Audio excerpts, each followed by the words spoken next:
Peter Eliades with you. Stock Market Cycles update for Monday, March 30th. Month is almost over already. It's been quite a month, hasn't it? Here's the beginning of March. If you go back to February 19th, and look what's happened in the last month. Historic market behavior. Let me issue, I don't want to call it a warning, but kind of an advisory for those of you that have been following these updates, and this I consider to be spectacularly accurate software. Don't ever take this for granted. Don't ever think that the whole problem of the stock market has been solved and boy, this is really easy and I just get this projection software in my hands and I'll know every little move the market's going to make. We don't want you to get cocky and arrogant about attempting to predict or project, more accurately as I would say, upcoming moves in the stock market. That much having been said, I would challenge you to find me something that comes anywhere close to making the kinds of projections that this software has been making over the past 6 months, to the point where it virtually caught the top exactly on February 19th in the S&P and virtually caught the bottom exactly, although we suggested at that time when we saw a bottom down around the 23rd of the month that the downside risk had mitigated substantially. So with that in mind, with those cautionary flags in mind, let's show you what we're looking at now.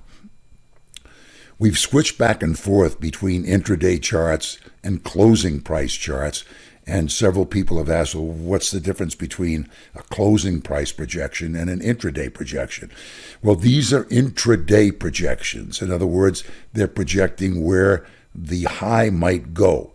If you were to reach this high of 27.7253, it doesn't mean you have to close there. You might very well have a complete turnaround that day and come down 2, 3, 4% from there. As long as you've reached this number intraday, then you've satisfied that projection.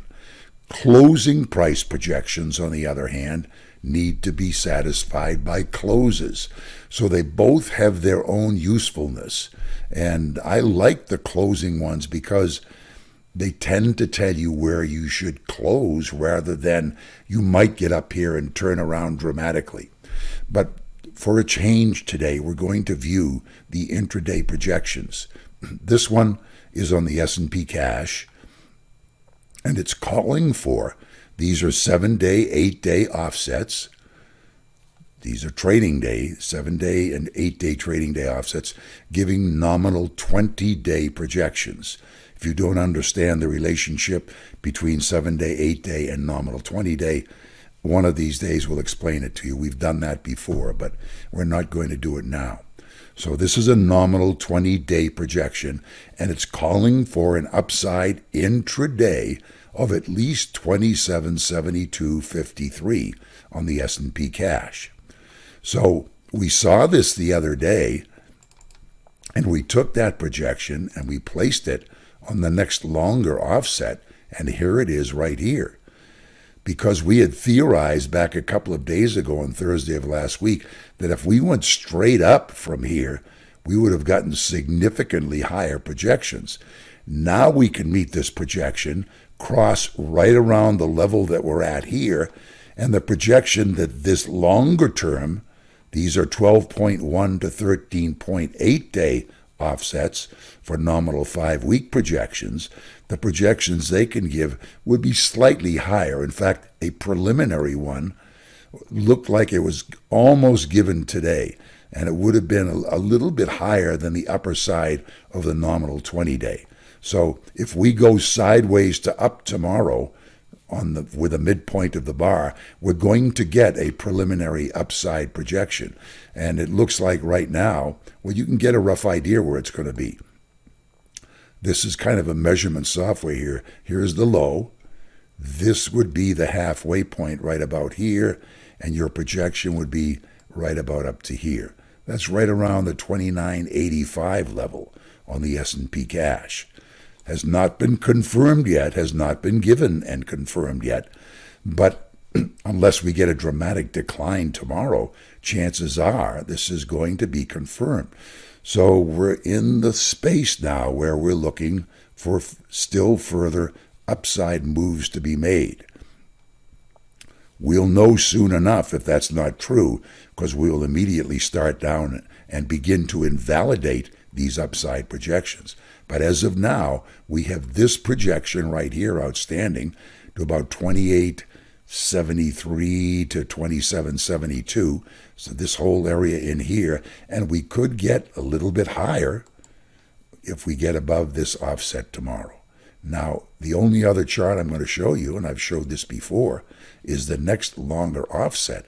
And that one shows you that you indeed can get up to around the 3,000 level. This was right up here. And go for 1, 2, 3, 4, 5, 6, 7, 8. Now, by the 8th day, if you're still up there, you might give preliminary significantly higher. But you've got 9, 10, 11. You've got a little over 2 weeks before you would give very significantly higher projections should you get up into that level. So that's what we're looking at now.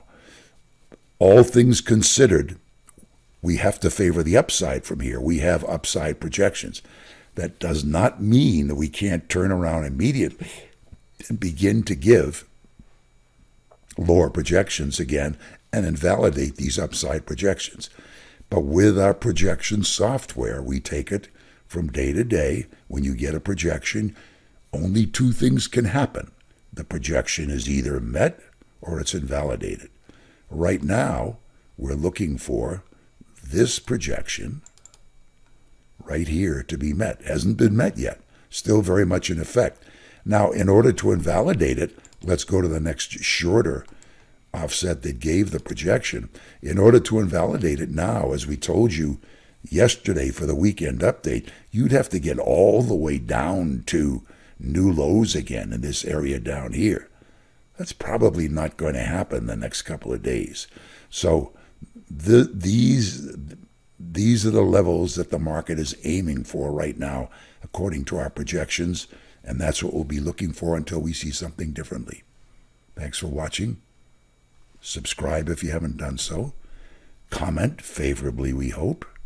We'll talk to you tomorrow.